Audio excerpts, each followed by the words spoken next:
Kabar terbaru hari ini, kasus pembunuh ibu dan anak di Subang, Yosef rombak besar-besaran yayasan. Namun sebelum lanjut, jangan lupa subscribe channel ini ya guys, agar kalian tidak ketinggalan berita terbaru seputar dunia selebritis.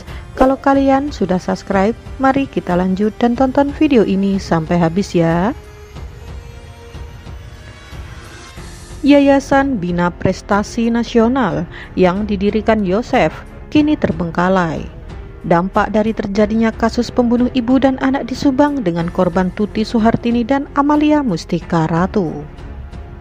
Berita terbaru, kini Yosef menjadi salah satu saksi utama kasus perampasan nyawa ibu dan anak di Subang dengan korban istri dan anaknya itu mulai bergerak untuk membenahi yayasan. Dikabarkan Yosef merupakan pendiri Yayasan Bina Prestasi Nasional, secara besar-besaran akan melakukan perombakan, termasuk akan mengganti kepala sekolah SMK, juga ketua yayasan yang dipegang Yoris. Dalam kasus pembunuh ibu dan anak di Subang, kuasa hukum Yosef, Rohman Hidayat, Kamis 11 November 2021 mengatakan jika kliennya mulai bergerak guna membenahi yayasan. Dalam wawancara dengan tim dexjabar.com, perlu diketahui bahwa Yayasan Bina Prestasi Nasional yang menaungi lembaga pendidikan yang didirikan 7 Juli 2008 dengan kepengurusan Yosef sebagai pendiri yayasan, Yoris ketua yayasan, Tuti Suhartini bendahara, dan Amalia Mustika Ratu atau Amel sebagai sekretaris yayasan.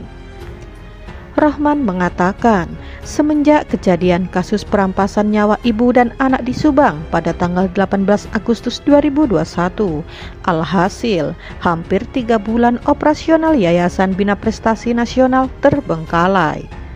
Sebagai ketua Yayasan Bina Prestasi Nasional, Yoris beralasan jika ia ingin fokus dulu dengan perkara kasus Subang. Yayasan dirombak besar-besaran. Banyak pihak yang menganjurkan kepada pendiri Yayasan Bina Prestasi Nasional, yaitu Yosef, untuk segera beroperasi kembali, menurut Rohman.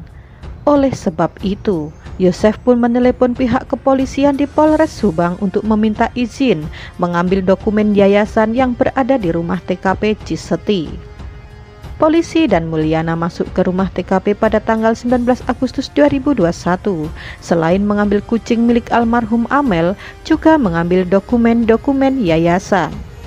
Rencana hari ini Kamis 11 November, Pak Yosef akan ke Polres Subang untuk mengambil dokumen yayasan karena dia sudah ditelepon Polres Subang soal dokumen yayasan tersebut, papar Rohman.